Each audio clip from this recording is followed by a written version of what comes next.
All right, welcome everybody to breaking a streak of not having one, but welcome everybody back to the PRL Week in Review. I am Cameron Hart, driver number 3.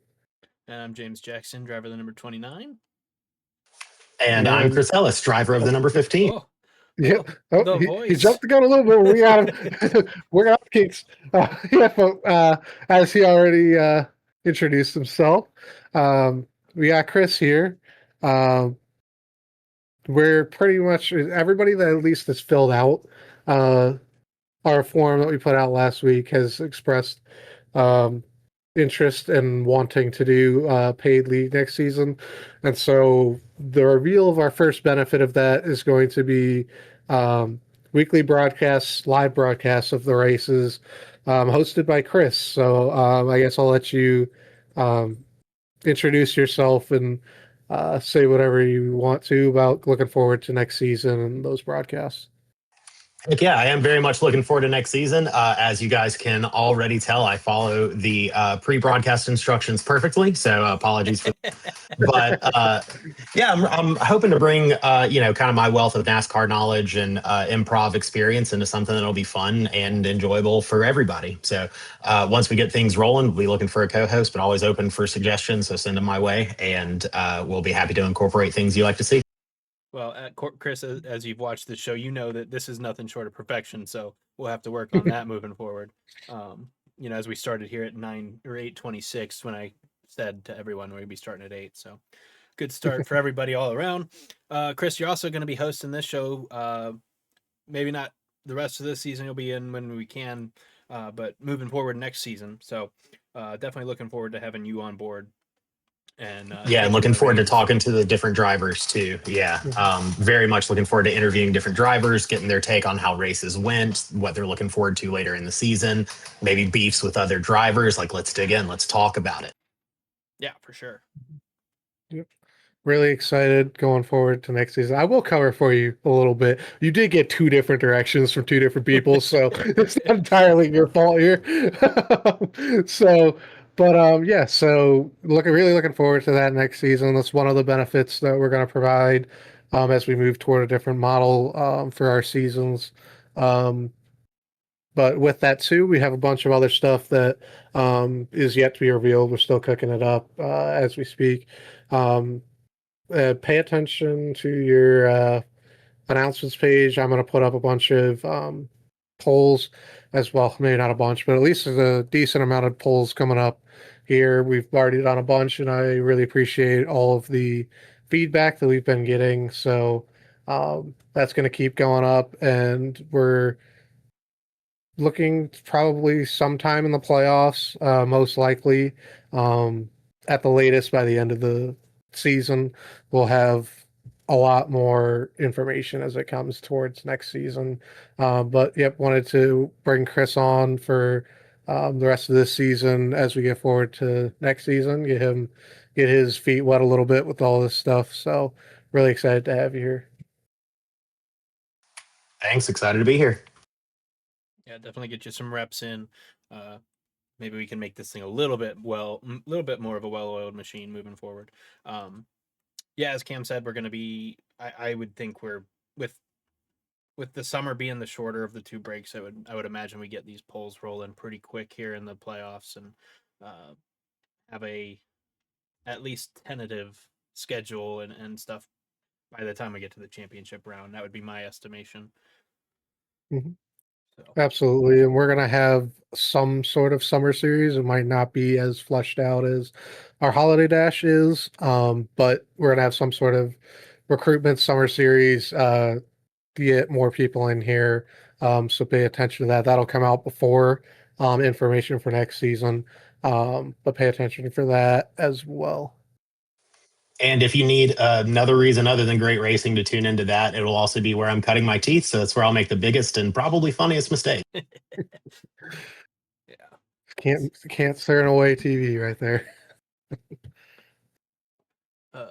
So I don't know if you guys have seen the chat. Dakota is home. I told him to get in here, but we're waiting on if he will or not. But I don't know if there's anything you guys want to touch on before we get into the very brief Watkins Glen review, before we get into some interviews with some drivers as we get ready for the playoffs.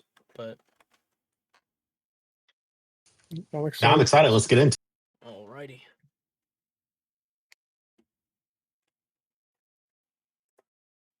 All right. As per usual, I'm going to start off with the old qualifying lap.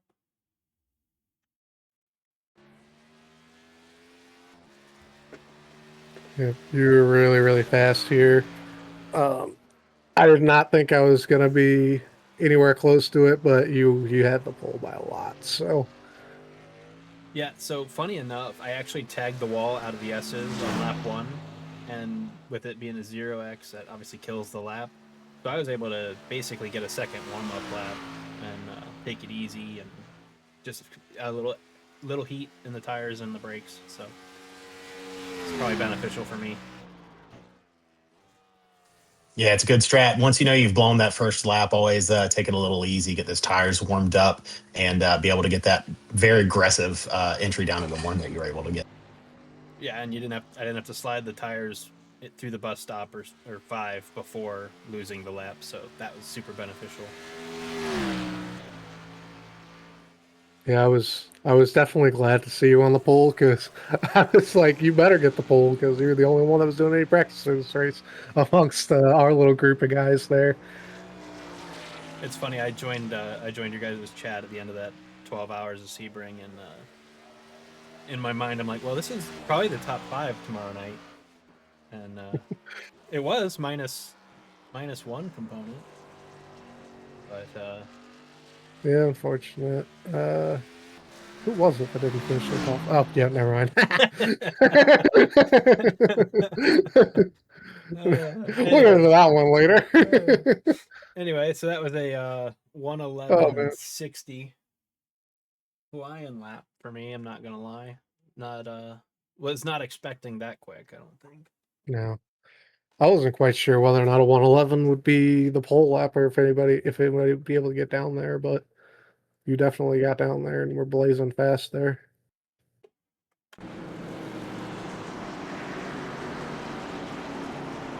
Chris, I'm gonna be laying back a little bit, just FYI.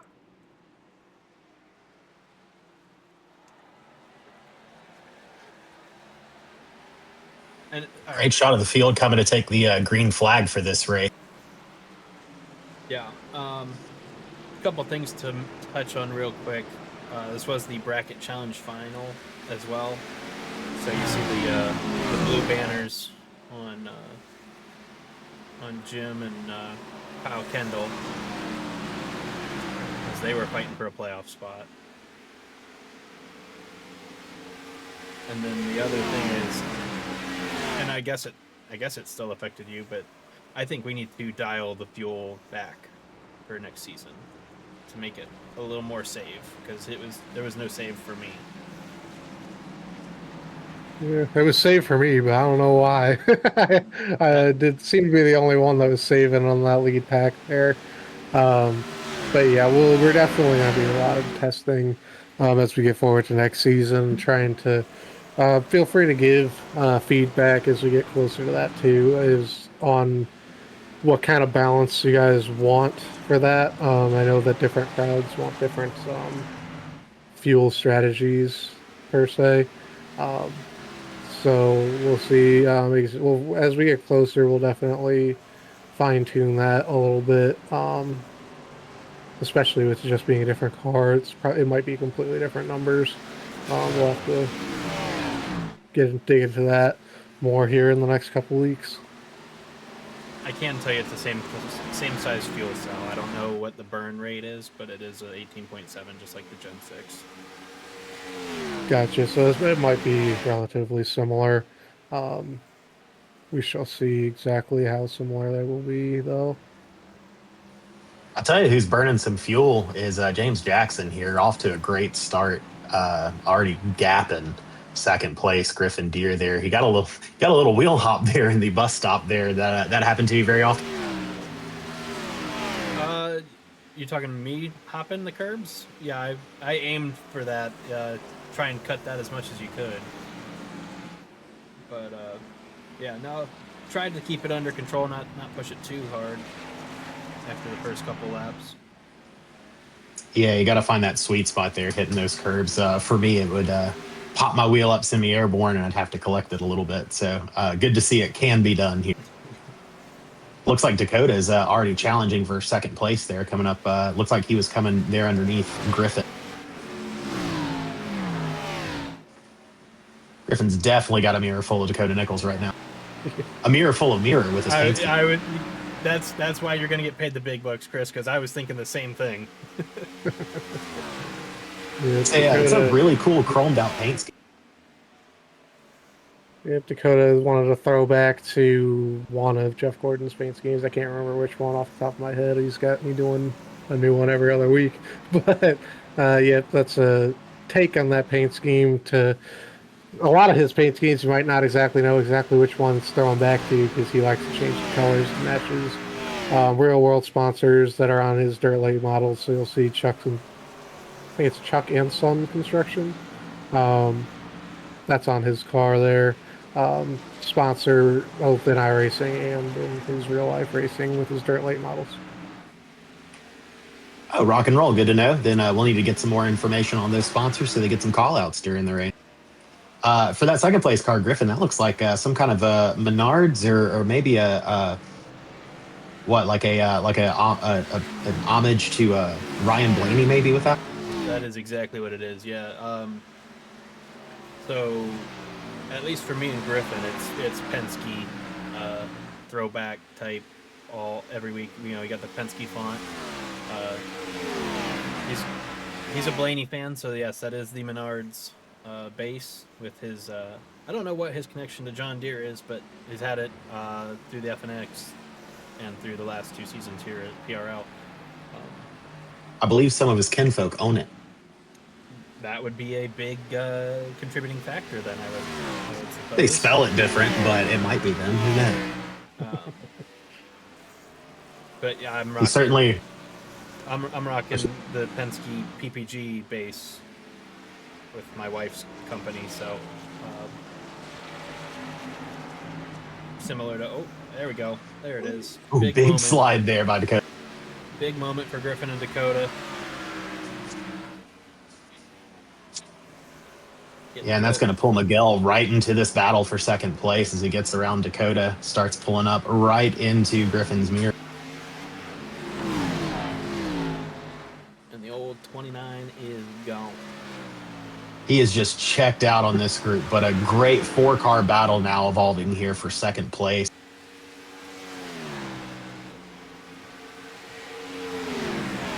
Yeah, but you just see the lack of car control out of the 24. Not kidding. That's also foreshadowing. Yeah. See, there's a little bit of that too much on the curbs in the bus stop that we were talking about there earlier. Adam Miguel, he lost a lot of time on Griffin, backed right up to Cam and Dakota right there behind.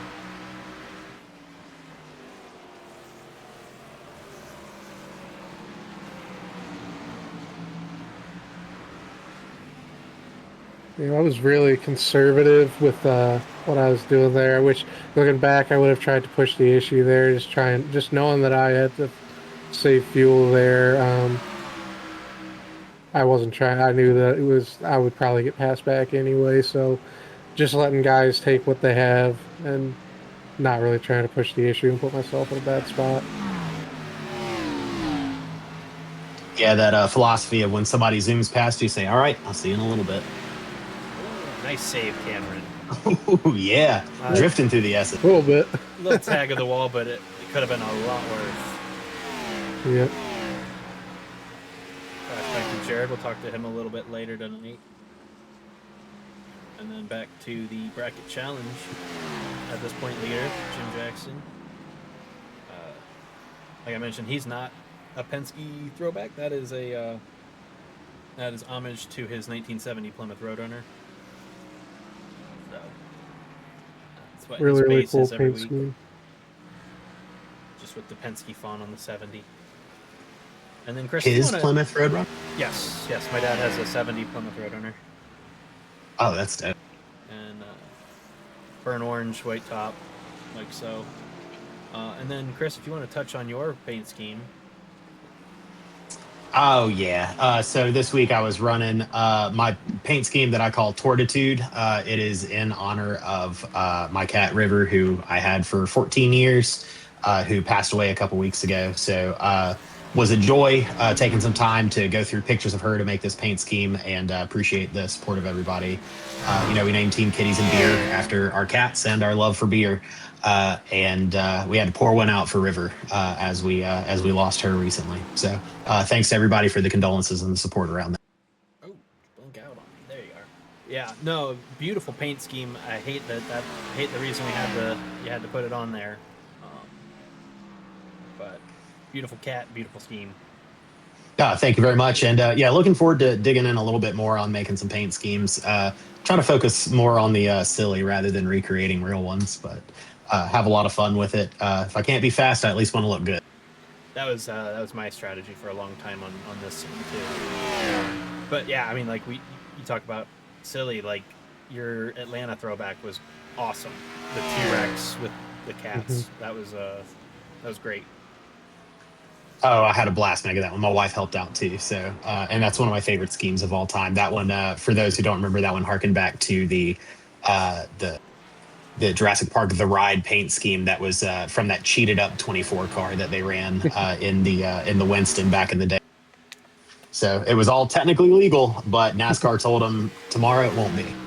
Yeah, benefit of an all-star race. Griffin in the chat says no connection to John Deere other than the name. Okay. All right. And an RIP River from Jared. Thank you. So we will skip ahead here this is what we saw for quite a while. You got a little bit of a battle there, still 2 through 4 with Griffin, Dakota, and Miguel. But we'll jump ahead to a little more action here. I'm managing fuel and tires as I'm working a sizable lead over Dakota. And we kind of let him in it. He's nipped it down to 2-2. Jump ahead. We're getting close to pit stops, and there he is. That's what happens when you let him hang around. So what happened there? You think he stopped deciding to save and went ahead and decided to run you down? I don't know that he knows how to save other than just with car control. Like he obviously can save and whip us at an Atlanta, driving from the back. But he does it quickly. My goal was to make it to like lap 25 of this fuel run. Where 23-24 was kind of the number. And I know last time we were here in the fall, my left front was eaten up pretty good, so I wanted to avoid that. And I was probably a little too conscious of it and let him back into it. Yeah, man. Meanwhile, Dakota used every inch of that exit from the carousel there. And I know from talking to Dakota that I think it was more so just once he finally got out of the hornet's nest that was battling with Griffin and Miguel. He finally got a little bit of clean track in front of him, allowed him to start running some better lap times. Yeah, clean air definitely a benefit everywhere in these cars.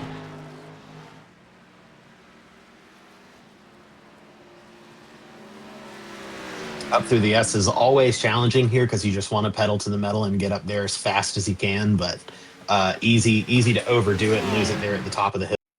Yes, and Dakota with a huge move on the outside here. Yeah, he's got a massive run, and I recognize it.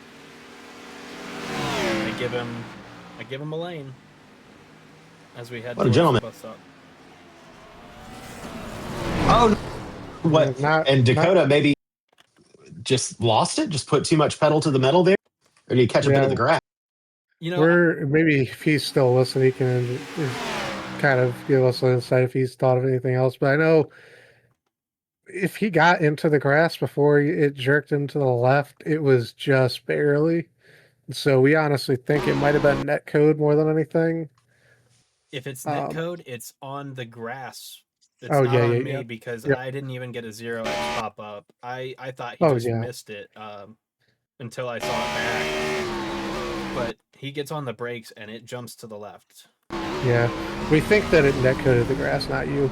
And then just because of that, just it thought it was this car thought he was on the grass, and when he hit the brakes, it just jerked to the left on him. Yeah, it looks like if it thought anything was on there, it was that left front. And when all that weight shifts to the front two tires with him under braking, it just turns him right around. What a fast, brutal, and unfair end to what was a really great run for Dakota. Well, I say end. He might get back in it, but I certainly don't think he's going to be contending for the win from this position.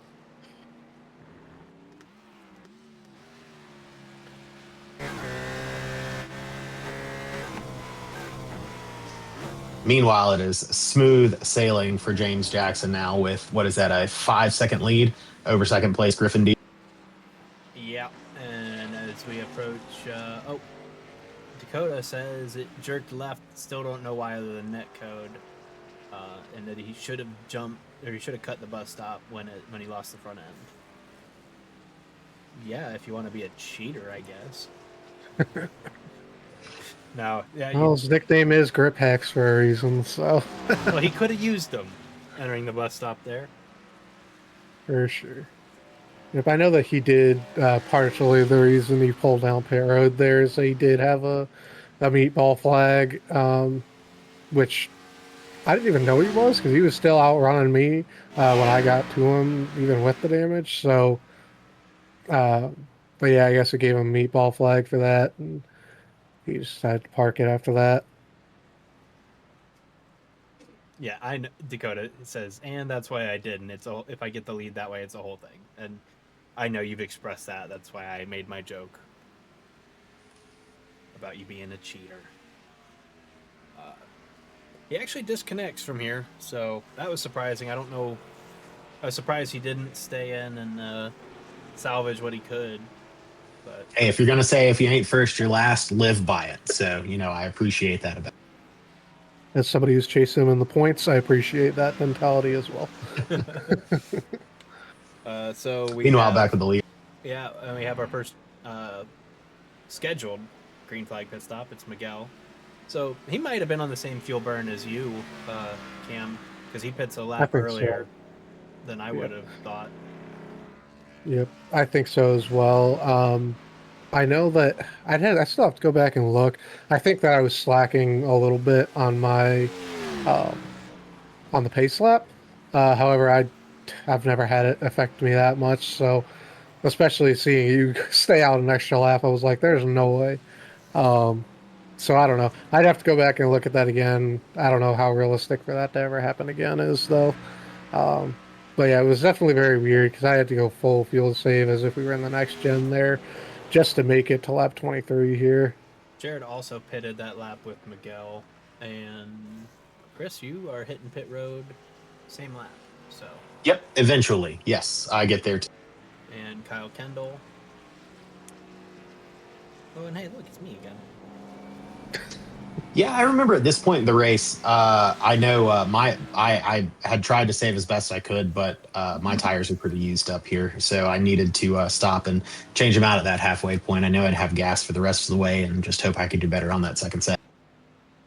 Griffin and Cam hit pit road. This is the halfway point, 23 of 45.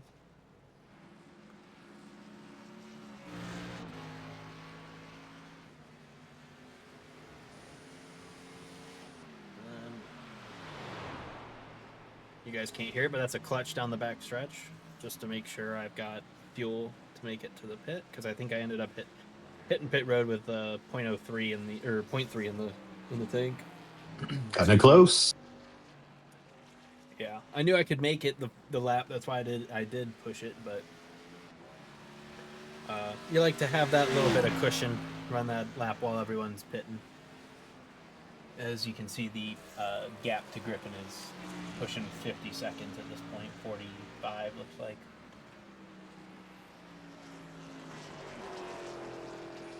So yeah, we'll see how much Griffin gains on you here as you go into your pit flag. Into your green flag pit stop here, right at what 40 seconds back. Griffin is. So we'll check that again on your pit exit and see how much he gains back from. I know as well, me and Miguel had a decent battle coming out of the pit stops here. Griffin out of the carousel, as you mentioned. You and Miguel dueling.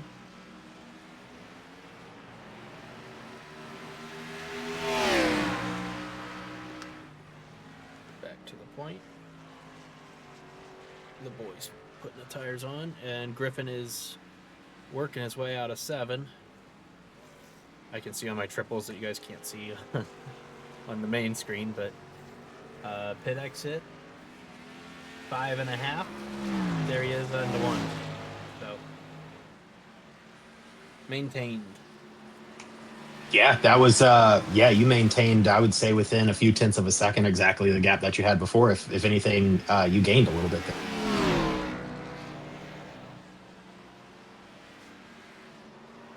Oh, another slide from Kim. Yeah, the S's were my problem spot the entire race. I just could not exactly find the limit there. Well, I found it. The issue is I couldn't stop at the limit. Now we have one driver who has not pitted yet, and that is this man right here, Jim Jackson, who is up. What is that? Is that a 28? Hard to tell on my small screen here on the.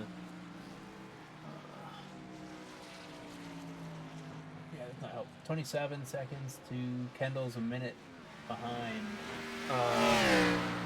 50-second lead on Kendall for the bracket challenge.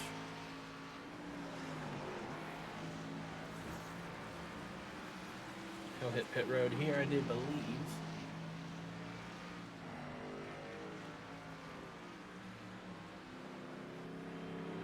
Awful slowly. Following that yellow line all the way around. Got to be careful not to speed here.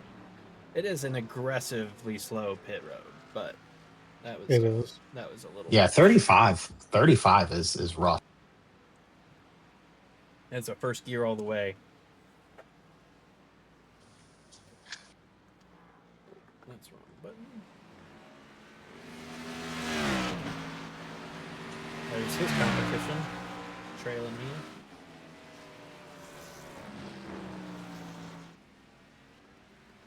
Still on pit road, jacking up the rights. And again, the reason we are checking this out is this is a battle for a playoff spot between the 70 and the 14. Gonna exit pit road at about the worst time possible for me. So we see, James, you going around Jim there, and then right behind that, I believe, is going to be the 14 car of Kyle Kendall. Yeah, so Coming up through the S's. I think the slow entry to pit road really hurt Jim on that transaction because it was definitely more than just a couple seconds gap. I don't know what it was for certain, but it was more than that prior to pit stops. Mm-hmm. That's I think a mix of Kyle on fresh tires for a couple more laps and Jim taking it easy on his way in.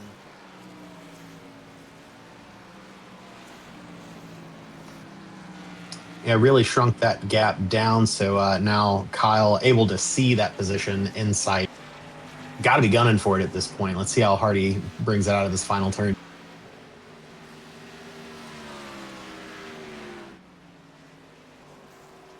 What gets Jim is he's new to the sim, and working with him, he struggles with locating the relative and stuff like that, and refocusing. So he's being aware of Griffin coming up on him, and not wanting to be in his way, trying to be a good teammate, and Yeah. Ooh.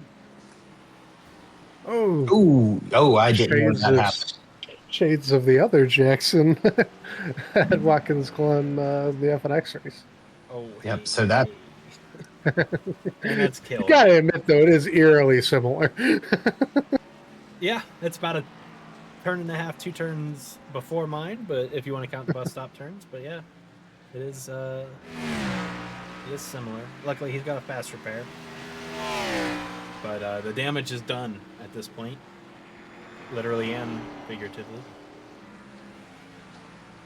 Yep, that all but packs it up there for Jim on the bracket challenge, and is going to enable Kyle Kendall to run away with it. And a little extra nail in the old proverbial coffin here. The next green flag lap for Jim. Again, thinking about Griffin.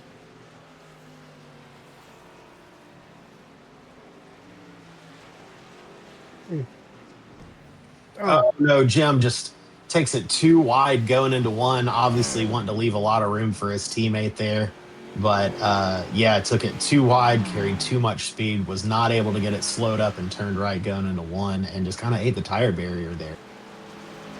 So for those keeping count at home, that's 2 toe links, 1 on each side. And Cam, how many fast repairs do we get a night? 1. Oh, Miguel trying to Just stay out oh. of the way. Yeah, once you get a broken toe link like that, very hard to control these cars. I'm kind of impressed he's able to maintain the speed that he is through the bus stop. Yeah, so that is the nail in the coffin for Jim's Bracket Challenge Championship hopes. And we can announce at this point, for those who don't know, Kyle Kendall does win Bracket Challenges. Jim's going to fall a couple laps down getting that repaired. Would come back out just in case something were to happen with Kyle, but alas, that's all she wrote for that. And we will jump ahead. Yep, and congratulations to Kyle on that win, and I believe that locks him in to the playoffs. It does indeed. He is locked into the playoffs with that win. Where is Mr. Oh, we missed it. There it is. Yeah.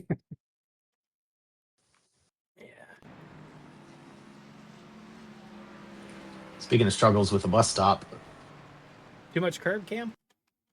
I have no clue. I was losing it before I even got to the curb, so I'm not quite sure still.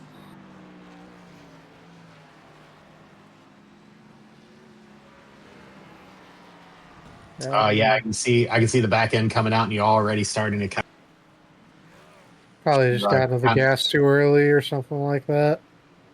It is one of those things where if you take it too easy, it can bite you. If you go too hard, it'll bite you. That's just road course racing in a stock car, baby. Green flag passer position. Jared, very consistent. Hey, we don't need to look at this. We don't need to look at All right. Oh, no. No. You saw me total it. We're going to watch this. Just, kitty cat going to play in the litter box for a little bit. Little pit stop. Yeah, there you go. Pour one out for River in the turn 6 runoff. Yep, pour one out and then bury it how she would have wanted. Yeah. We've all missed the braking zone. Yeah, I think what happened here, honest to God, what happened here is I was either watching Relative or I was watching something, or my spotter called it out, and I went, "Oh no, Cam, bend it!" And then right as I said that, You said I missed my braking zone and just drove clear into the ground. Said, "Let me bend it too." Hey, if you can't beat them, join. Nice of you not to leave me on my lonesome with the binning. I'm nothing if not a man in favor of solidarity, Cam. Meanwhile, James not suffering with the rest of us, just kind of walking away with this here. I think we are 2 laps to go here, coming to the white flag with this lap.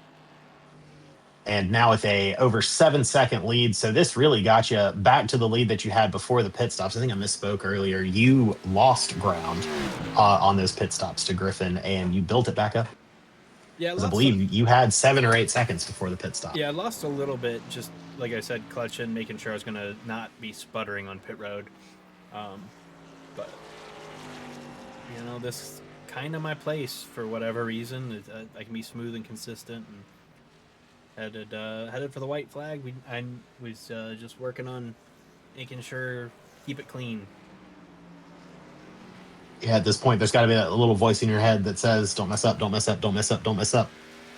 Oh, for sure. And Griffin joked that his spotter told him he was the fastest car on track that lap, and he's spotter said we can catch him, and I said I don't think I'm losing 8 seconds a lap, but and then then overdrove one a little bit, just taking it too easy. And then Cam comes out of nowhere.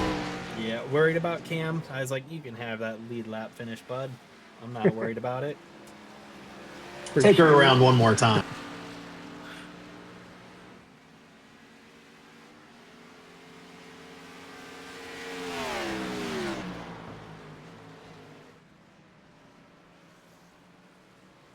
But yeah, you'll see. I think Griffin ends up like under 6 seconds behind me, because just bringing her home, nice and easy. Yeah, no sense in any heroics on the last lap when you've got a 5-second lead.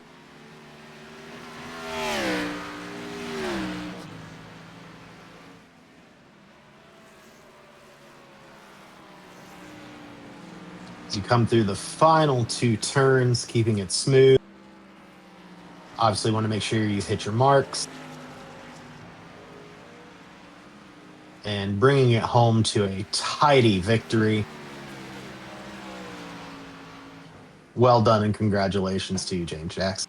Thank you, sir. Yeah, that's road course win number 3 in 4 attempts here in the PRL Cup Series.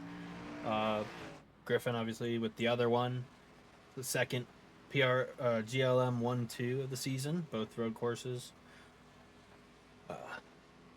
Pitching a perfect game was something I never thought I'd do at a road course.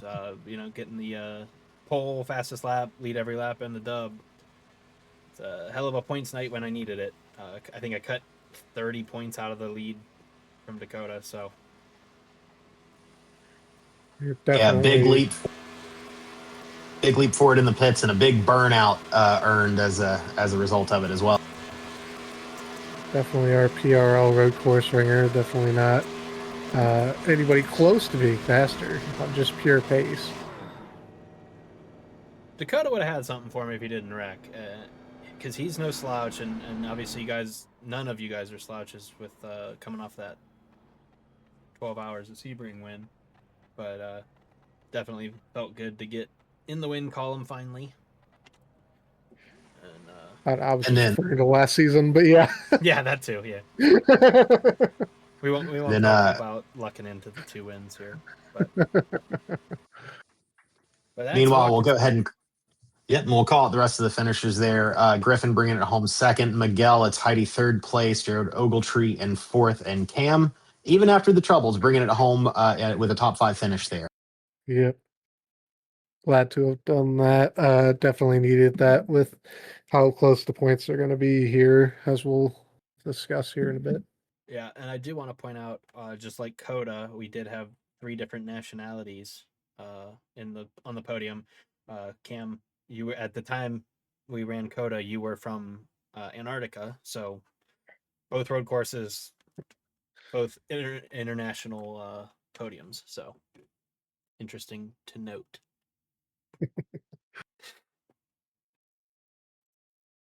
Definitely me and the Penguins. We be hanging out over there. Listen, some of us are from the South. You were in the deep South. The deepest South. Yep. The deepest South possible. SEC ain't got nothing on me. That's right. I have DM from Steven. Oop, and it went away. Okay, we're gonna move Steven in next week. He is under the weather. Sorry to hear that, Sounds Steven. good. Feel better, Steven. Is Griffin still in the waiting room? Probably not. He is indeed. Okay, let's bring him in. All right, Griffin, coming to the show. Griffin, welcome to the show. How you doing? I'm good. How's it going? Do we Good. have Good. visual? Can you hear Griffin? me? Yes, we got you. Okay. Let me turn on the camera. There it is. All right, hold on. I gotta do some Hold on. quick adjusting on the. Hey, wait a minute. This thing's saying I'm a lot better looking than I am. Alrighty, Cameron's good. Professional show over here. Yeah, this is the first time we're doing. Hey, we're doing video interviews for the first time. Let's give a little grace, No, we don't need to do that. and then it should be easy peasy to get Jared in later. Because it should be one and the same. Oh boy, that's not great. Jeez. Yeah, yeah. Chris is good. Cameron is locked in. Oh, Yep, go for it. Add about 20 pounds. That's good. and then we will. Whoop. It doesn't get more live than this, y'all. No, This this is is you guys are getting to see how the sausage is made like the most behind the scenes any behind the scenes has ever been. as a professional program. You know, this is what we Oh, got. I see. It's me on the big screen. Okay. Guest of honor There we here. go. There we go. Yeah, there we go. And all right, now here's where I do get to show off a little bit. Look at that. We got a Chiron and Oh, look everything. at that. Look at that. So Griffin, currently P8 in the points, locked into the playoffs with your win at CotA. How has the season treated you thus far? A little up and down. Yeah, I think definitely the high point was CotA, but I think it's other than that been a pretty terrible season for myself. I feel like I've been running well in most of the races, but just kind of late cautions and then something happens. Feels like it always kind of happens to me. You do Or like seem cargo spinning off the track and runs into me. you So do seem to be a little bit of a magnet. It would be interesting, and if we could get an average running position metric to see where you are versus your finishes, because as we see on your stat sheet there, you got 3 top 5s, 3 top 10s, so you are first, second, or on the hook. yeah, exactly. So I think just having more consistent finishes is probably my goal moving forward, I would say. But I would say for the most part, like I mean, I've run well, I feel like throughout most of the races. So I feel like on the long runs, I feel like I'm, catching the leaders or being somewhere up front. And obviously the road courses, I think CotA was kind of lucky for me. I think you and Cameron had a little bit more pace, but the tire fall off kind of played in my favor. And then Watkins Glen, I just didn't really have the pace there either to really fight for the win. But just thought if I just drive around and don't wreck, we'll see what happens. So that's kind of like how my good races have gone. Everything else I feel like has been pretty bad. Oh, Pocono wasn't too bad, I think. That Second was in your other. Pocono. That was your other P2. Yeah, yeah. Yeah, Yeah. yeah. But I yeah, mean, the so numbers, overall not a great season. if the numbers might not quite be there for you, but I know that James touched on your average running position. I don't know how accurate this is. However, Sim Racer Hub has you at the second highest average running position at 4.1, only second to Dakota. So you're been up there the majority of these races, and that really shows. In that stat particular, there's some unlucky things that have happened throughout the season. Yeah, I mean, I'm just off the top of my mind. You wreck at Phoenix running third, Atlanta third or fourth, Charlotte third or fourth. Charlotte top 5 for Um, sure. Yeah, yeah. Yeah, there's been a bunch. Probably if there's a vote for the most unlucky driver, it's definitely going to you. Yeah. Yeah, Honestly, I mean, you're probably lucky that Dakota didn't come flying out of the bus stop wall into you. on Sunday. So Yeah. Well, I was looking forward to the road course kind of just because I knew there would be no cautions. mm, So just being able to just run the whole race without kind of the risk of something happening at the end and, just chaos, which I feel like is things kind of turned into. Even Iowa, like I don't even know what happened there. I just felt like things were going good over the long run and then sort of yeah, the late caution. I think I went from third and then pitted and then I think Miguel just gets into the wall and kind of gets into me and then I get into camera and then I'm into the wall. So just kind of bad luck. Maybe being a little too aggressive at the end of the race, yeah, I well, think. hopefully you're getting that out of the way and you can make a little playoff run here. Because you're gonna be, I mean, you're sitting decently in the playoff points and on the reset, and I don't think I have a graphic for that. I have because it's still fluid, but um, you're gonna benefit from that when we reset for sure, and I think it'll put you back into contention for that fourth spot as we head to the championship round. But yeah, definitely missing some finishes that could have gotten you a little higher in points. I think eighth is where you finish, but it's not where you've run. Yeah, and I mean, I think I'm obviously lucky to have the win and, thankful. I think kind of with the way things were going, it's been a lot less stressful, even though kind of the finishes haven't really changed. But having the win, just even if not I wreck at the end, it's kind of like Yeah, for the most part. that But is the perk of winning in. yeah, yeah. But I think I'm definitely looking forward to next season with the O'Reilly cars.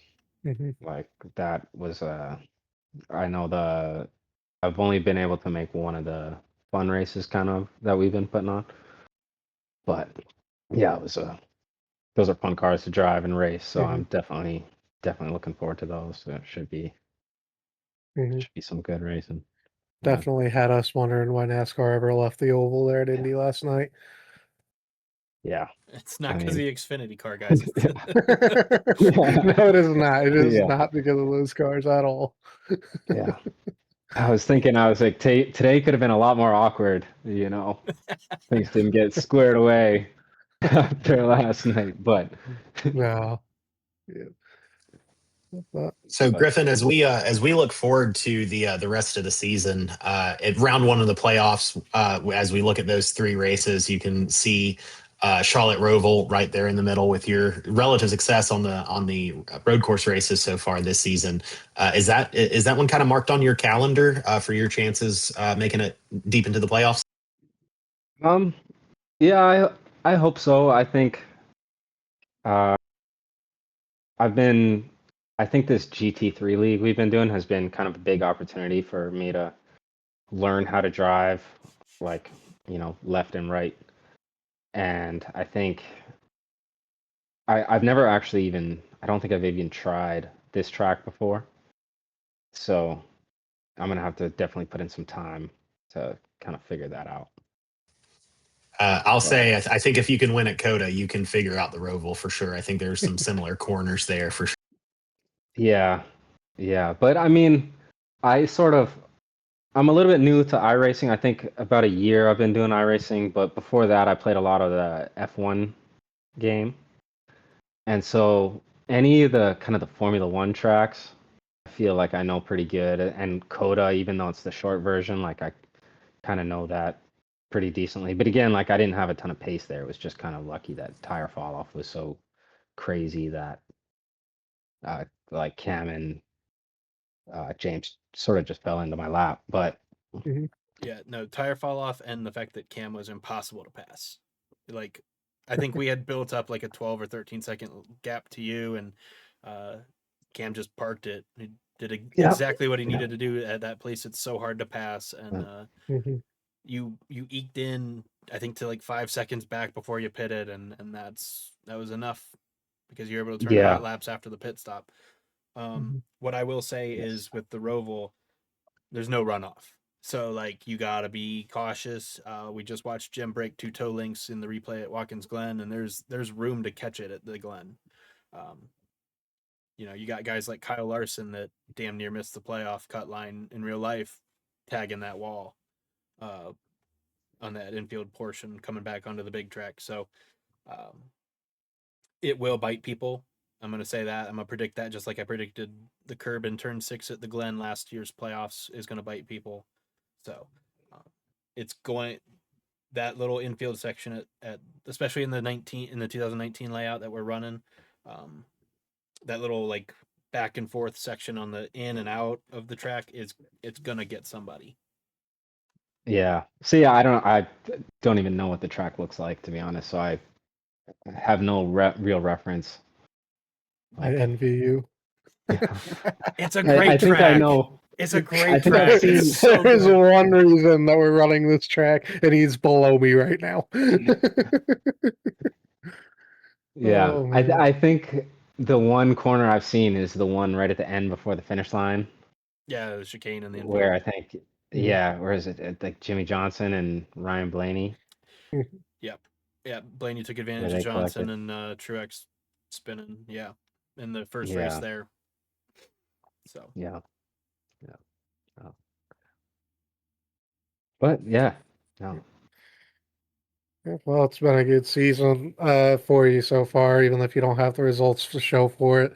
You'll definitely be one of the guys that has a real shot at this championship as we get into the playoffs here in a couple weeks, and looking forward to racing with you for the rest of the season.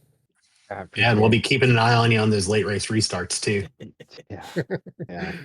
Get away. the I action. think I got to keep an eye on you guys. The action happens around the 6 every week. Yeah. Oh, man. Don't worry, I won't be up near you guys. I been an asset to the team, and I'm happy to continue working with you as we head into next season. And good luck the rest of the way, Griff. Appreciate it, man. Appreciate it. Also wanted to shout out the I see the Humboldt Broncos jersey you got on. Yeah. No, I've lived in Edmonton for a long time and super close to Humboldt, so I was out there kind of when all that stuff went down. So Yeah, I think it was yesterday was the anniversary, so that's why we're Yeah, rocking. I knew it was either yesterday. Sunday or yesterday, and so that's why I'm rocking the old Humboldt Broncos jersey. Yeah, for sure.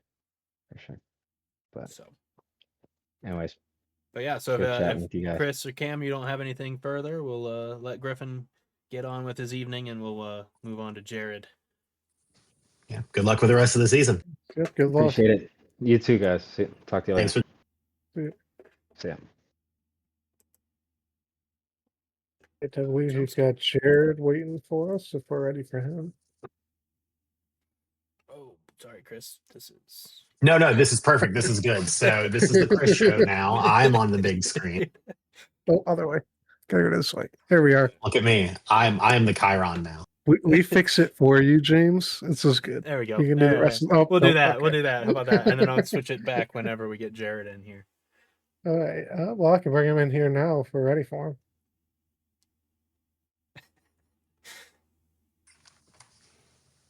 I say we're ready. I say bring them on I'm in. assuming that's a rest. Yeah. Yeah, I don't know. Yeah, James may not have an opinion on it, but I'll say go on and bring Jared in here. I know him pretty well. I said if we're ready to bring Jared in first. All right. and take this interview down to the end of the runway, see what it does.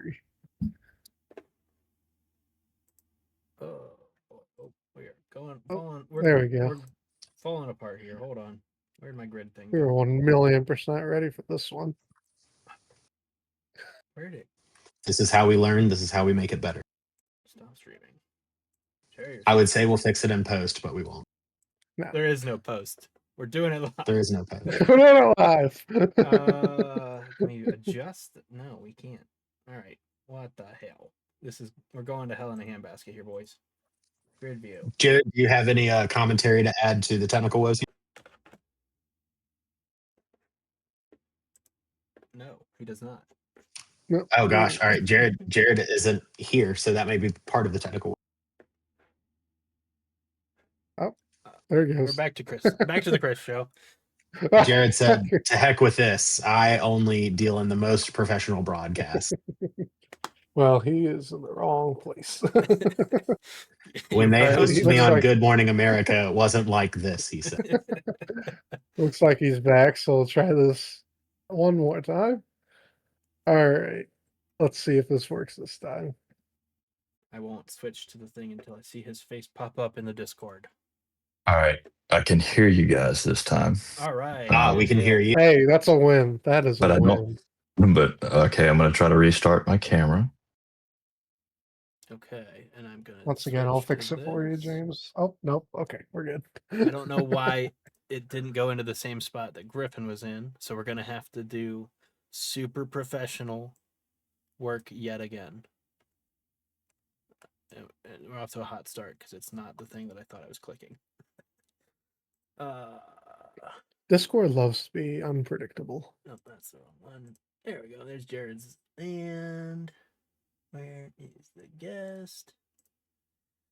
It's a great question. Where is the guest? It's one of the great questions of our time.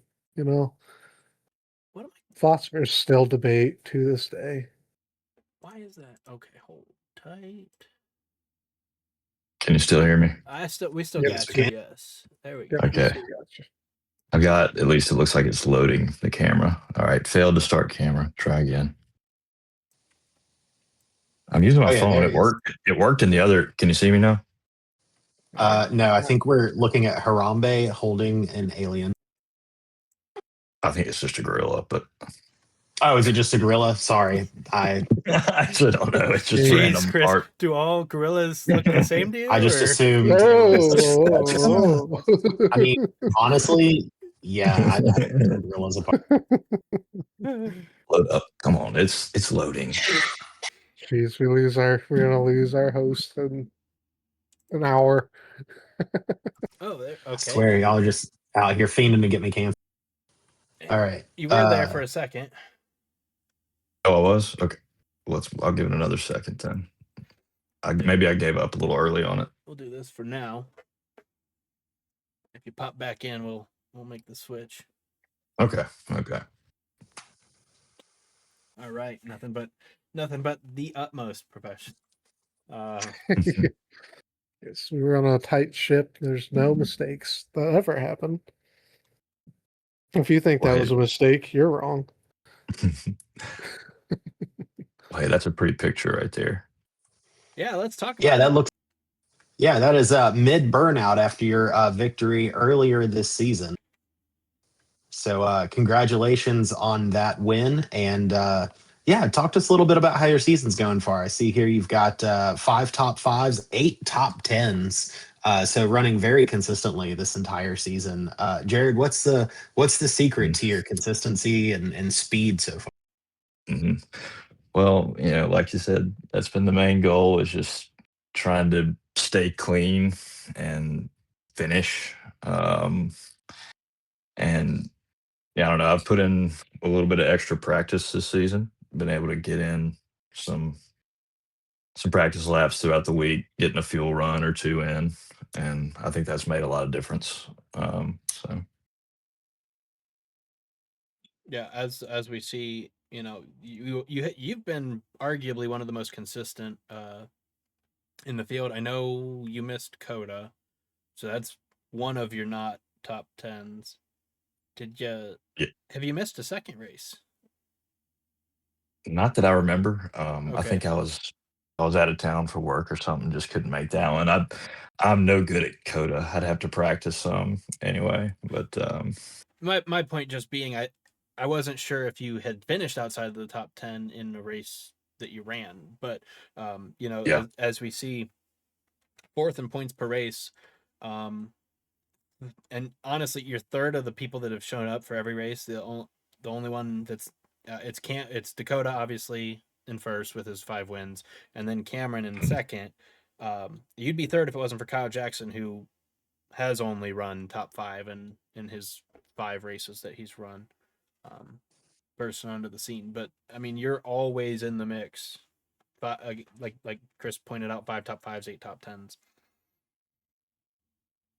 Yeah, and like I said, just putting in those extra practice laps is, I guess, got me up there, and it's fun. Trying to figure things out. I'm really behind on figuring out how to pass well. I feel like I drive fast a lot better than I do um, pass well. So that's kind of what I'm working on now. Um, but hell, last week at the Glen, that was just my goal was to not spin out. I don't think I'm not great at road courses, so that was my main goal, and I think I finished 0x there. So, um, and top five. So, Yeah, I'm pretty sure. um, I'm pretty sure you were 0x. I think it was me and you were 0x. Griffin had a couple. Dakota had one or two. mhm. Taking pot shots. Sorry, Dakota. Yeah. So let's go He can back. take it. He certainly can. He can dry those tears with his 13 dubs. Let's go back to Auto Club. We were gonna try and get you on earlier in the season, and we ended up not having a show. Real life getting in the way. But Yeah, that was I think that was one I'm of our trying. most interesting races of the season, just with the way cautions fell, the fuel mileage, what it was, and tire wear. What can you remember? Yeah, yeah. I'm trying to. Okay, so I remember. I remember pretty well thinking I had a shot at like 10 to go before I realized you guys had to pit. So I know that was the deal is that we had Dakota and Devin were racing. Devin Mhm. had gotten a fresh set of tires, and I remember seeing like the pace or something and feeling like I might could catch these guys because Dakota's having to race him pretty hard on those fresh tires. And at 5 to go, uh, he pulled into the pits, and I was like, "Oh shit!"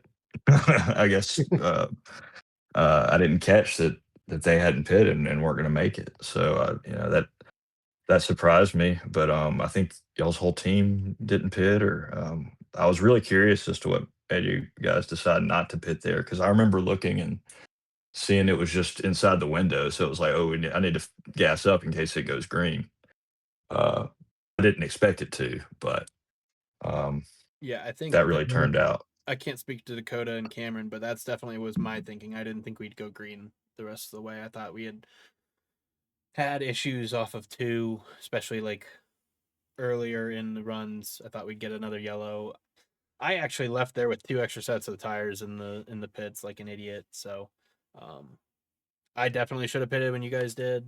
I had the extra set that they didn't, and that's a huge mistake on my part. But then I compounded it by not pitting and running out on the last lap. So, but I think Dakota and Cameron were in the same boat, thinking we'd get another yellow.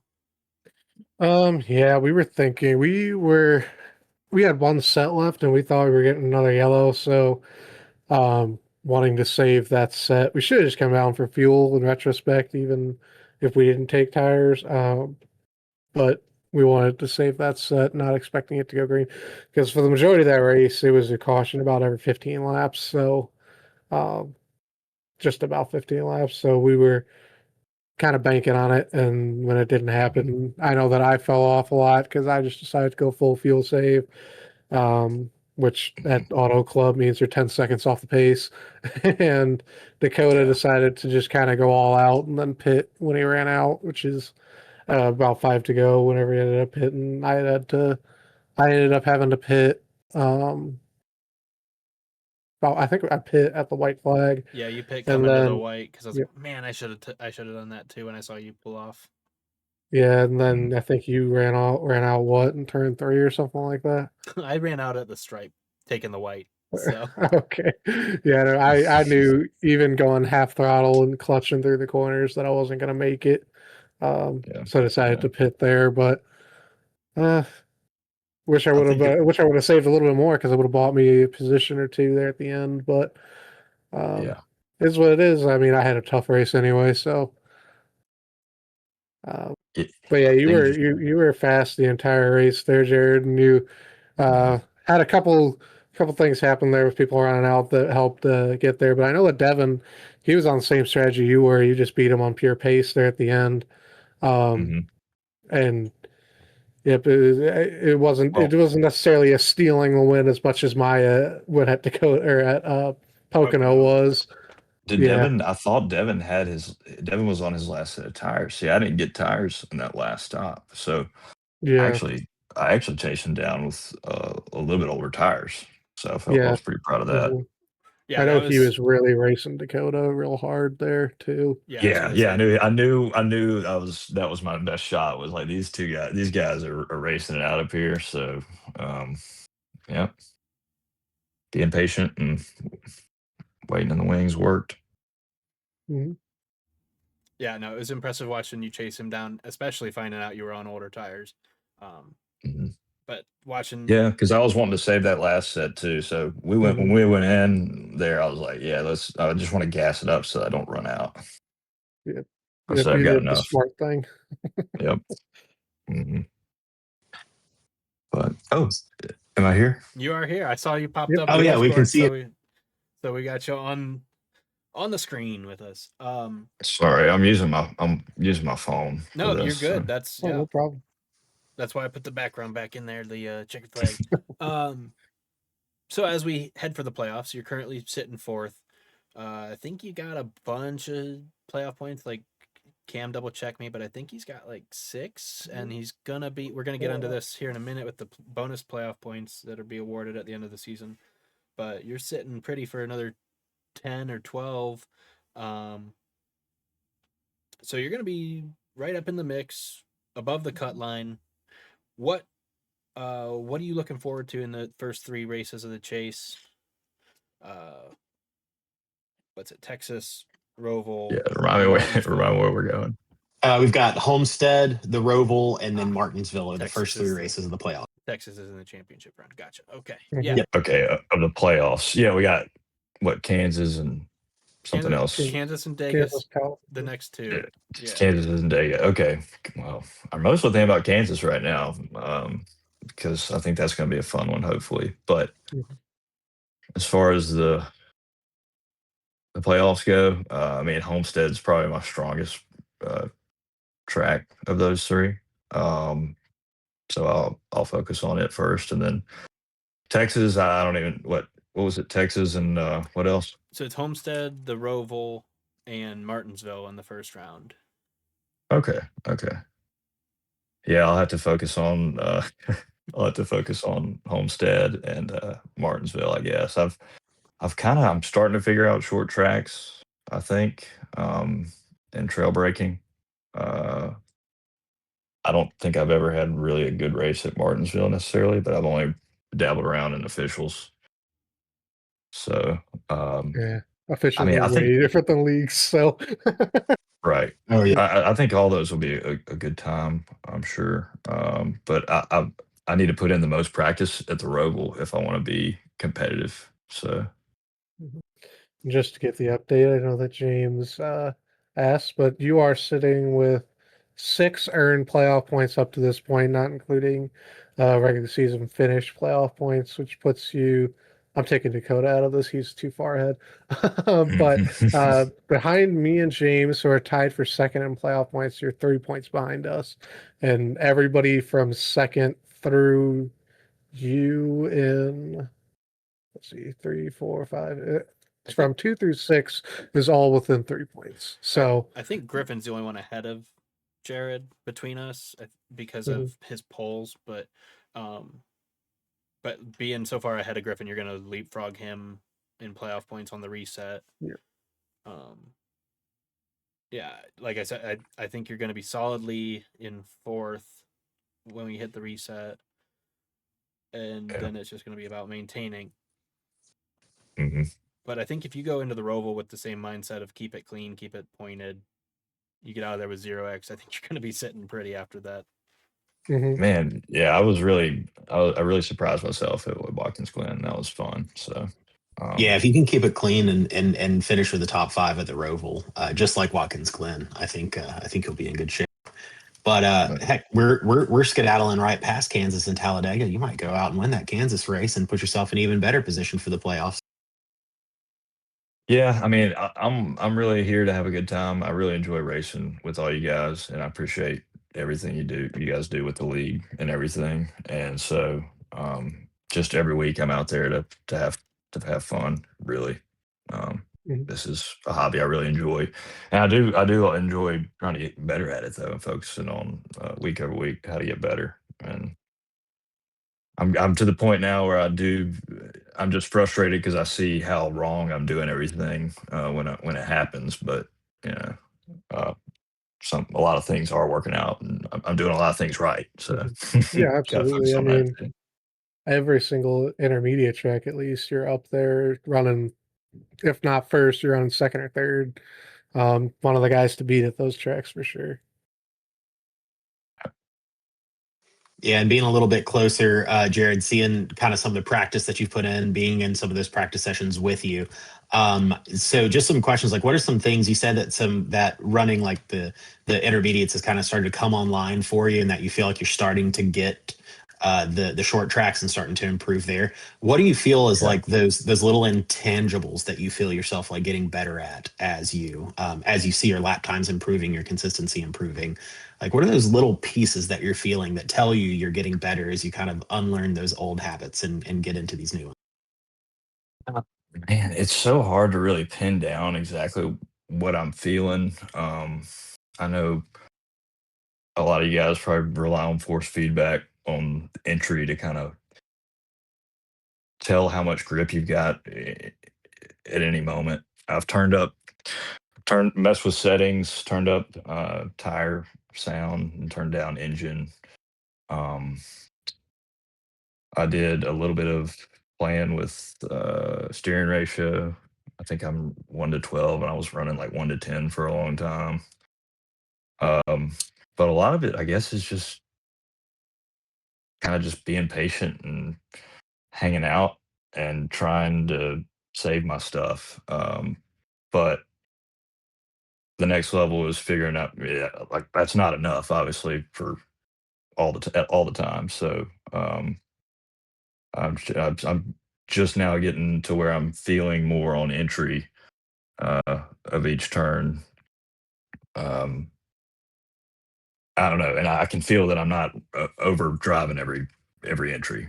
I guess that simply put, but um, I don't know. It's probably the same problem a lot of you guys have. It's hard to explain For exactly what you feel. for sure. Yeah, but that overdriving, that's like a early thing that a lot of us have to get over. I know it's something that I'm kind of working to unlearn. Yeah, And that's a big part of it, just backing up that corner entrance and getting that feel on entry.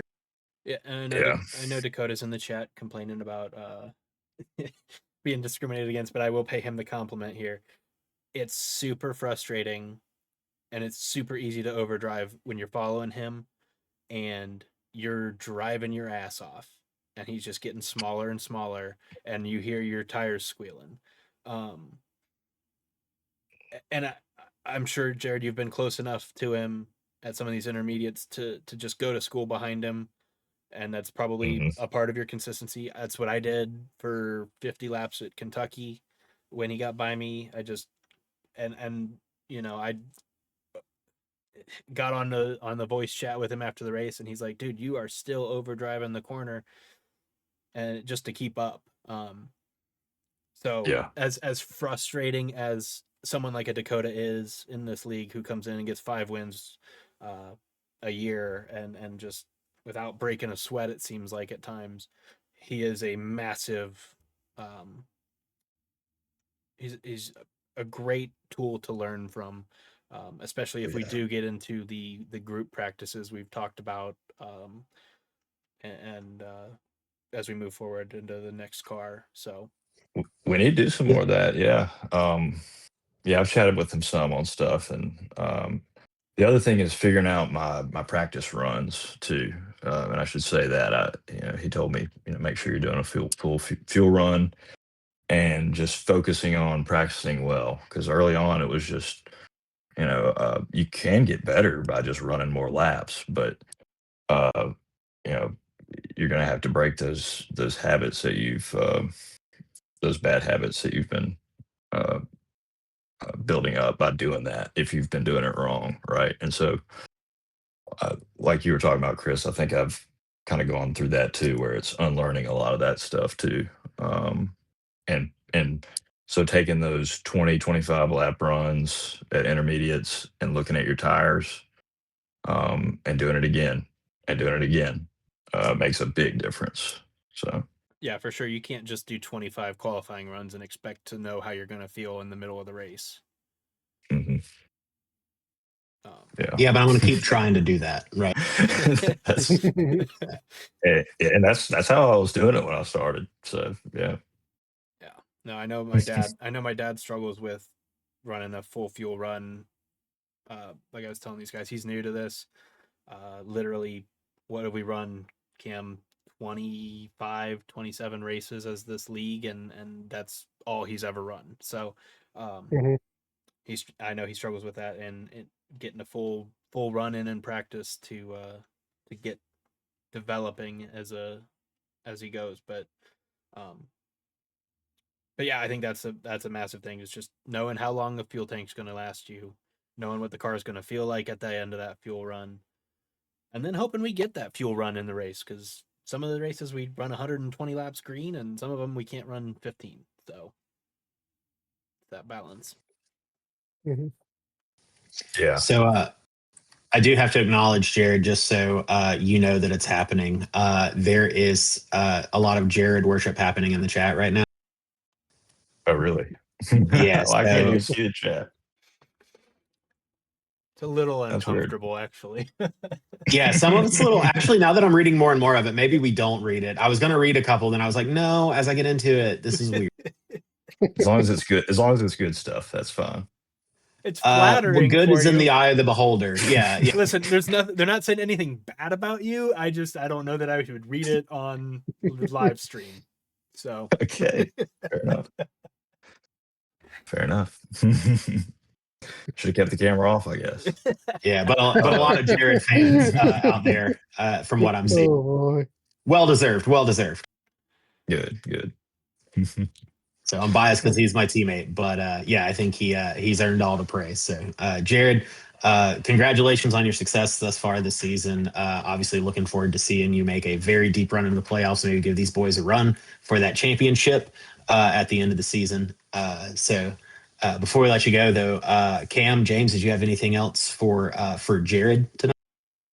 I'm just going to echo your sentiments, Chris. You know, it's been a blast racing with you through the FNX and into this series. I know when I get next to you that you're not going to do anything stupid. I'm not going to do anything stupid. We're going to be able to race side by side off the corner, and it's good. That's the biggest thing with these leagues, man. It's good to race around people you know what they're going to do, and that you can trust and you have fun with them. So, best of luck as we make it these next 2 weeks heading for the playoffs. Wish you all the best luck in the playoffs, at not my or Griffin's expense, as you're not on Team GLM. But let's knock Cameron or Dakota out of the playoffs and get one of them out. Well, Hey, man, I'm with you. Good luck to you guys. It's been good racing with you. Good luck as we get through the next 2 weeks. I can say any of this better myself. Always good, guys. I appreciate it. Thanks so much for everything y'all do. Seriously, though, I know it's not easy. So thanks. thanks for joining us, Thank man. you. Good to finally get you on. Appreciate it. Y'all have a good night. You too. Yeah. Right. Now the age-old question: how long is it going to take for James to get us back into position? Oh, easy. Oh, nope, Easy other peasy. way. Easy peasy. Oh, look at that! Look at that. Okay. Oh, keep that on the screen. We're not gonna interview Well, not that. ourselves unless We don't need. unless We don't Cam need wants to do. unless Chris wants to do quick touch on our seasons, but otherwise we can get into more pressing matters. Look, I'm not going to sit here and glaze you guys for the rest of the show, but I do want to say we have Feel had free. some pretty impressive performances by the folks on this call, myself being the exception there. So Just talking about the driver standings, Cam, looking at you right here in second place, only 6 points behind Dakota, in spite of his commanding lead on wins, 5 wins, 3 poles for Dakota versus your 1-1, but still right there on his heels. And then James in third place, only 31 points behind the two again. Behind the two of them. You got 9 top 10s between the two of you, 7 top 5s for you, Cam, 5 for you, James. I mean, just really putting together good, consistent seasons. Each of you has got to win. I'll ask you the question that I asked both of our previous interviews. What are the races in the playoffs? What's the one race that you've got circled in that first round that you're most looking forward to? Is it Homestead, the Roval, or Martinsville? Which one do you think you have like the most chance of making the most ground on our current points leader, Dakota Nichols? Cam, I'm going to send that question over to you first. For the first round, it's Homestead for me. I didn't really know that I was decent there until until the FNX race there. Then we raced the truck race also in Misfix Leagues last year. Um, I think that that's probably my best track in terms of being able to be maybe not faster than Dakota. I think he's still faster than me, but I'm a little bit more consistent. I feel like there, and I think that he would agree with that. Reluctantly. um, so, but he's going to be fast everywhere, especially these. He's going to be the person to beat at Martinsville. We're talking about me. I'm not going to glaze him. So Martinsville, I feel like I can. I might not make up points on him there, but I'm always running second to him there in every race that we've done there. So I feel like I can have a decent run at the very least, maybe not winning pace there. But I think I can be decent. The Roval, I think I'm going to be out to lunch, to be perfectly honest. I've never particularly liked the Roval, and just knowing that, knowing how road courses have been very, very difficult this season, the only person really mastering them per se is James. And so I think I'll struggle a little bit there, but the one I have circled is definitely going to be Homestead. All right. Yeah. Thanks very much. Looking forward to looks like a really good battle probably shaping up between you, Jared, and Cameron for the top spot in that race. So I'll be excited to watch that one as the opener of our playoffs. James, Cam might have tried to answer this question for you, but of those 3 races between Homestead, the Roval, and Martinsville, which one do you have circled in that first round of playoffs? Yeah, Cam answered that question for me about 35 minutes ago when he brought it up. Yep. It's the Roval. Hands down. I'm okay at Homestead. I'm okay at Martinsville. Just gonna look to kind of tread water there. And go out, win or do really well at the Roval and build that gap to fourth and just kind of make it to the next round. And Cam Dakota can go ahead and dominate Martinsville and Homestead all he wants. At least the points reset after that that first round, and we go to zeros. And then it just becomes a 3-race dash for the finish.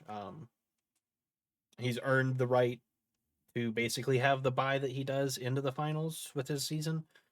But yeah, it's just about getting there and making that count at that point. But yes, the Roval is my circled, highlighted, printed out, and put on the wall. That's my race in that first round. Underline it, put it in bold. James Jackson's calling the shot. We'll look for him to lead the field across the start-finish line under the checkered flag at the Roval here in a few weeks as our playoffs get underway. All right, so those are the interviews with our recent winners, and I'll kick it back over to you guys for the next. Chris touched on it. Here's our points as we head for the final 2 races of the regular season. This is just straight point standings. You got everyone from 14th back is out. They can't win their way in. Devin, I believe, is the only one eligible to still win his way in and upset this top 12 that we've got. Chris, you've got a 45-point lead on Devin at this point for that 12th spot. Other than Watch for me at Talladega. I was gonna say, other than wrecking Devin to make sure he doesn't win, what are you circling on the next 2 weeks? How to get it done? Hey, listen, honestly, if there's one thing I know how to race and that I feel confident out there racing, it is super speedways.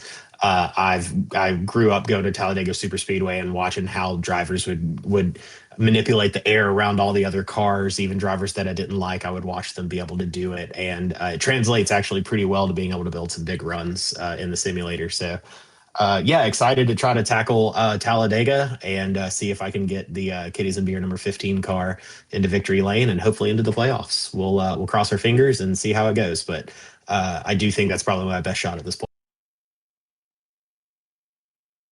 Any confidence headed to Kansas? I mean, again, without Devin winning, I think you're going to be hard to get past. So it's just a matter of getting good points. The real thing, I guess, is if you do worry about Devin winning, is what do you do to catch and pass Brandon Hare for that 10th or 11th spot? Yeah, and I think that is just going to come back to consistency, staying out of trouble. Kansas is a place where, there can be a little bit of drama, but typically I think we'll see some very long runs with the team with the field getting pretty spread out. So at Kansas, I'll really want to just try to maintain my equipment, try to keep up and be competitive for like a top 5 run. Try to stay up there in the mix for that, and then be prepared to really go for it at Talladega and try to capture that win. Sorry, Brandon, I'm not picking on you. He says, "Leave me alone." It's just it's the fact. That's what's if Devin wins, that becomes the battle. Yeah. So as we move to here's a little fun, interesting, just based on points per race basis, as I mentioned, Dakota with the 39 points per race. That's insanity.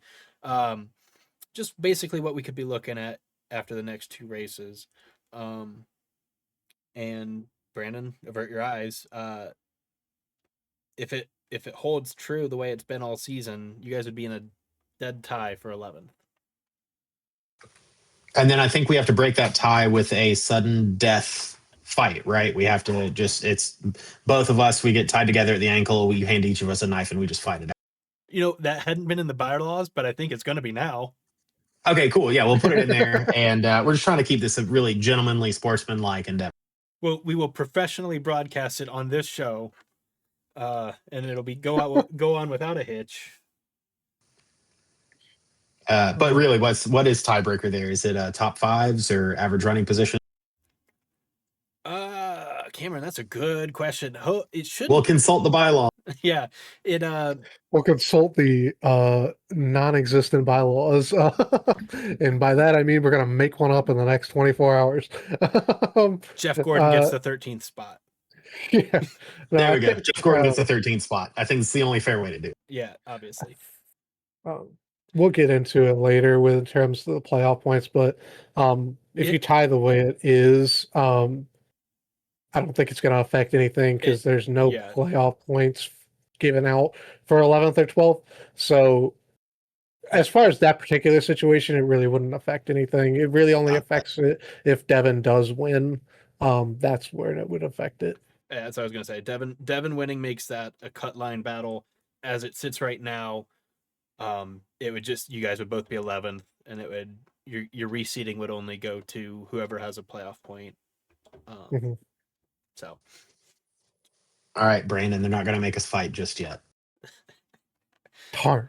You know what? Actually, it is fight to the death over nothing. for 11th in the playoff points. Both guys make it, but we're gonna fight to the death for 11th anyway. It's only bragging rights. That's it. It's just for the love of the game. Yeah, at some point it's just like, why don't we just create a fighting league? No.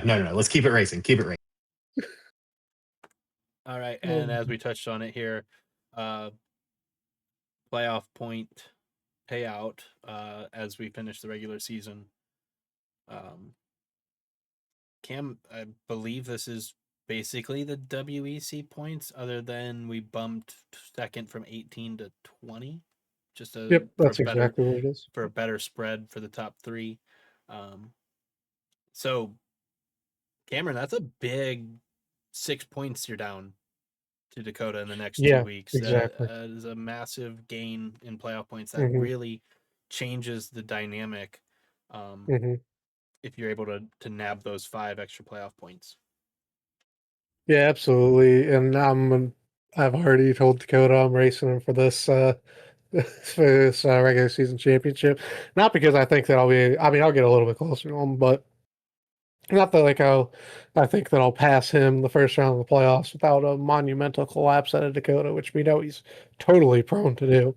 Um, but more so just the gap to third and fourth there. That um, it goes from what would it be? Basically, at 5 points to you if we both stay at the same playoff points to 10 points to you, and that would be huge. And that's even more so to fourth, going from 8 to 13. So, um, as we know, I don't do too well with big points leads on the cut line in the playoffs. So I don't know how much it really matters. You actually just However, need to let Dakota have this. Let him have the regular season championship curse that has bitten me in FNX and you here in our league. And then Dakota will fall out of the yeah, playoffs and we get to settle it amongst men. ideally, I need to just not show up to Kansas or Talladega and end up with the 5th place points here and just be 1 point above the cut line. I think that would be ideal here. That's a strategy for sure. No, but yeah, for sure, I'm definitely going to be trying these next couple weeks. Uphill battle, even at only 6 points back, but I'm gonna give it a try here. And then going back to the projections, it matters. The only real change other than the potential tie between Brandon and Chris, if it holds true, is Kyle will overtake Jim for 9th and get those 2 points versus 1. So be interesting to see how well that holds true. Totally just a fun thought experiment I had, just based on what we've shown through 10 races. Mhm. Lap leaders. Didn't get to talk to Steven tonight, but week 9 at Richmond, he went from 9th to 2nd in laps led with his 143 lap led performance in his win at Richmond. Super impressive. Haven't seen someone dominate a race like that since either Dakota and whatever intermediate track, and then Cameron leading 109 at Phoenix. Well, I 107. mean, I'll take those or, extra 2 laps if you want to give it to me, but it was 107. Oh, was it? Okay. or I mean, we Trust me, can I know say that exactly how about. many laps I led in that one. Also, James, we can say that about ovals, but let's not sell yourself short on leading all of the laps at Watkins Glen. Yeah, no, that felt good. And it vaulted me back from 4th to 2nd. We'll see how that holds. But interesting battle for 2nd on this lap leaderboard that means nothing for points or anything other than bragging rights. And to say we were the one that finished 200 something laps led behind Dakota. But I will say with all these lap leaders, we have kept Dakota under his 700 or whatever that he led last season. So Yeah, I know his goal is to lead half the laps that we've run total, and I think that the league has done a decent shot this year of not letting him do that as much as we can. So, kudos to everybody else. We need to put a bounty on him or something. Oh man, and then top 5's Cam. We continue to lead the way with another top 5 at the Glen. a 7. strong showing from Daktoa. All right. Again, we'll use your graphics next episode. Oh Moving man, I love on. looking for it. Every week, it's my favorite thing to look for it. Oh man, Yeah, and then the 3 of us with 9 top 10s. Jared again, model of consistency with 8. Chris, I believe you're one of the 3 with 5. Yeah, man. Make sure I'm mentioned down there at the bottom. And that is it for stats and updates on my end. So we'll go back to that for no good reason. Assuming you don't have a graphic for it, I'll just go ahead and go through the list of the playoff points as it is now. I do not, yeah. So let me pull them up real quick. Where'd they go? I'm in the wrong chat. That's why. There it is. Okay. So sitting in first through the absolute biggest shocker we've ever seen in our life, Dakota Nichols with the most playoff points as it stands right now. This also does not include regular season playoff finishes or regular season finish. This is just what has been earned through Watkins Glen. So Dakota has 33.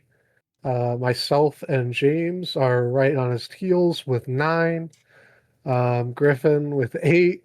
Steven with 7. Jared has 6.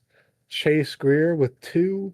And then a tied at 1 apiece is Kyle, Chris, Brody, Richard, Kirby, and Ed, all with 1 playoff point apiece. As things stand going into the last 2 races of the regular season. And that is Kyle Kendall, correct? Not Kyle Jackson. Oh, yes, sorry, Kyle Kendall. So We got 2 of them. We got a Yeah, lot of we got people that just decided to share names, and it's 2 kind of Kyles, 3 annoying. Jacksons. Shocked there's only one Chris. Honestly, there's usually like 5 or 6 of us anywhere. Honestly, it is shocking that there's only one Chris. I had a baseball team once that had 5 Chris's. There are only 9 kids on a little league baseball. Chris, play first. One of you. Figure it out. Oh, you had a whole infield of Chris's. There you go. Yeah, got real confused. Oh, man. Chris, get the ball. Ended in a lot of head-to-head collision, which explains a lot, actually, in retrospect. Oh, man. Well, that's all I had. Unless we want to talk Kansas, which we probably should. Yeah, we can go ahead and give our prediction as we go forward here. You're allowed to pick yourself, Chris, but try not to. I don't think I'll have a problem. But yeah, Kansas will be interesting. I think we did. Can't remember if we did a fun race at this track or not. I know we did fun races at tracks similar to it, such as Vegas and Chicagoland, and those tracks went. Those races were really fun. I think that just how flowy this track is, I don't think there's really a clear-cut winner there. I mean, obviously you'll see your usual suspects up there. You'll see Dakota be strong, James will be strong, I look to be strong, Jared, Griffin, I can go on and on. But it is one of those tracks that I think is different than some of the other intermediates that we've had, in that I think that everybody is strong at this track. With that, I don't know, Chris, you're probably not going to like this. Brandon, you're probably not going to like this. I'm going to pick Devin to win this one. I think that he's got the motivation to try to win his way into the playoffs, and I think that I think he'll have the speed to do it. I'm rooting for the chaos, man. Oof. Hey, I've got no hate for rooting for the chaos. Listen, I think putting Talladega as the last race of the regular season was kind of setting us up for a little bit of chaos at the end of the regular season. So I think we should all welcome it at this. What? No, we don't expect any wrecks there. Nothing crazy is going to happen there. Is Dega unpredictable and the last race of the season? This is shocking. Yeah, Very no, shocking. I expect a long green flag run here at Kansas. It seems like every intermediate we've had at least like an 80 to 90 lap run. I think Atlanta was the shortest that we had. But I would expect Dakota to be very fast. He's not going to have an EOL this time. And I think Dakota gets win number 6. So Brandon and Chris, you're safe for another week. I do expect Devin to be fast. He was fast at Charlotte, fast at Atlanta, I believe. Obviously, he was very fast at Auto Club. Just came up a little short after the duel with Dakota. Used up his tires. Yeah, so I think it's Dakota expanding on that points lead. Cameron expanding on that playoff points lead, and then we head to Dega with probably one spot on the line. Because after Kansas, anyone 47 points above 11th is going to be safe because that's the max you can get without a win. Mhm. So yeah, I think you're going to have I think you're going to have that 12th spot up for grabs between Chris, Brandon, and Devin heading into Talladega.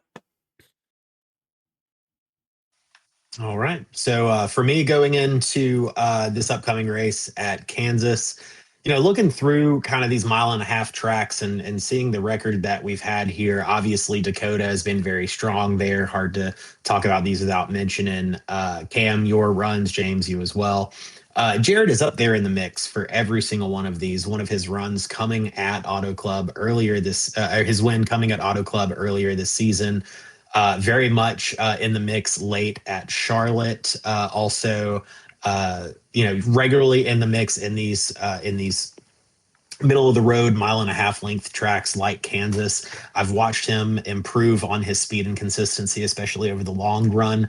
And I think that if there's anybody that's part of this field that can give Dakota a run for his money on a very long green flag run at Kansas, I think it's going to be our guy, Jared Ogletree. Yes, I am a little biased because he's my teammate.